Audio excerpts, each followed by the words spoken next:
किसी ने बड़े कमाल की बात कही है कि कपड़े कौन से पहनूं जो दूसरों को अच्छा लगूं। ये तो सब सोचते हैं, लेकिन कर्म कौन से करूं जो भगवान को अच्छा लगूं। ऐसा बहुत कम ही लोग सोचते हैं। हेलो दोस्तों, मैं हूँ सीमा पांडे। एक छोटी सी कहानी सुनाती हूँ। यह कहानी ऑफिस में काम करने वाले एक कर्मचारी की है जो बड़ा नेक दिल इंसान था। सबका ख्याल रखता था। ऑफिस में सब लोग उससे बहुत खुश थे। अच्छा इंसान था वो। यहाँ तक कि अड़ोसी पड़ोसी भी उससे बहुत खुश रहते थे।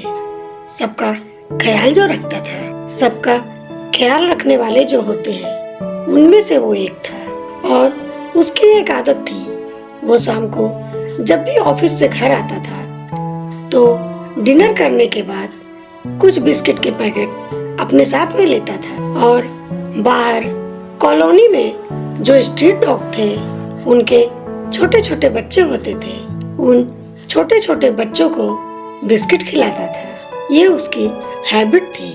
रोज इवनिंग वॉक पर जब वो डिनर करने के बाद जाता तो अपने साथ छोटे छोटे बच्चों के लिए बिस्किट के पैकेट जरूर ले जाता था और उन डॉग के छोटे छोटे बच्चों को खिलाता था। एक दिन क्या हुआ कि ऑफिस से आते समय उसको लेट हो गया। अब जब वो घर पहुंच रहा था तो रास्ते में उसे चिंता सता रही थी कि वो छोटे छोटे बच्चे मेरा इंतजार कर रहे होंगे। घर पहुंचा तो बीवी ने कहा, डिनर तैयार है, खाना खा लीजिए, फिर आप चले जाइएगा। मैं भी साथ चलूंगी आपके, फिर उन छोटे छोटे बच्चों को खिला देंगे। तो उस आदमी ने कहा, नहीं नहीं, मैं अभी खाना नहीं खाऊंगा। वो छोटे छोटे बच्चे मेरा इंतजार कर रहे होंगे। पहले मैं उन्हें खिलाऊंगा, फिर आके खाना खा लूंगा। लाओ बिस्किट के पैकेट निकालो फटाफट, मैं उन्हें खिला कर आता हूँ, उसके बाद फिर हम लोग खाएंगे। उसकी बीवी जब किचन में गई तो देखा बिस्किट के पैकेट खत्म हो गए थे और देरी इतनी हो गई थी कि आसपास के सभी दुकान बंद हो गए थे। फोन ऑन करके देखा, कुछ ऑर्डर नहीं हो पा रहा था। रात के 11:30 बज चुके थे। वह परेशान हो गया कि अब मैं क्या करूं। उसकी पत्नी ने कहा, कोई बात नहीं, आज हम रोटी खिला देते हैं, चलो रोटी लेके चलते हैं। और रोटी लेके वो चल दिए। लेकिन उन छोटे छोटे बच्चों को बिस्किट खाने की आदत लग चुकी थी। उन्होंने वो रोटी बच्चों के आगे रख दी, लेकिन उन बच्चों ने वो रोटी नहीं खाई। अब इनको बड़ी चिंता होने लगी कि अब क्या करें, ये बच्चे तो भूखे ही सो जाएंगे। आज कैसे इनकी मदद करूं। उस आदमी को बड़ी टेंशन हो गई। पत्नी ने कहा, कोई बात नहीं, एक दिन से क्या फर्क पड़ता है, चलो अपना खाना खाते हैं। लेकिन वो खाना खाने को तैयार ही नहीं। कहे, नहीं नहीं, ढूंढो, कुछ तो होगा। जब पत्नी ने ढूंढा तो एक डब्बा मिला, महंगे बिस्कुटों वाला, जो मेहमानों के लिए रखा था, काजू बादाम वाले। उस आदमी ने कहा, लाओ लाओ, यही वाला दे दो। उसने बीबी से वो पैकेट ले लिया, लेकिन देखा तो उसमें सिर्फ 7-8 ही बिस्कुट थे।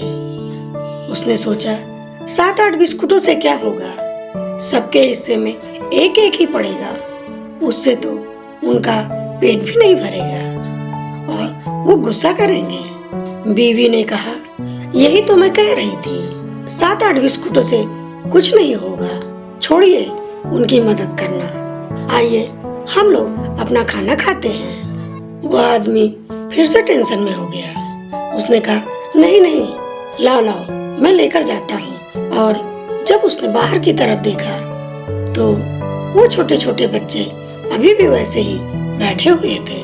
बीवी ने कहा, अरे तुम समझ नहीं रहे हो, छोड़ो भी, चलो मैं टीवी ऑन करती हूँ, थोड़ा टीवी देखो, रिलैक्स हो जाओगे, खाना खाओ।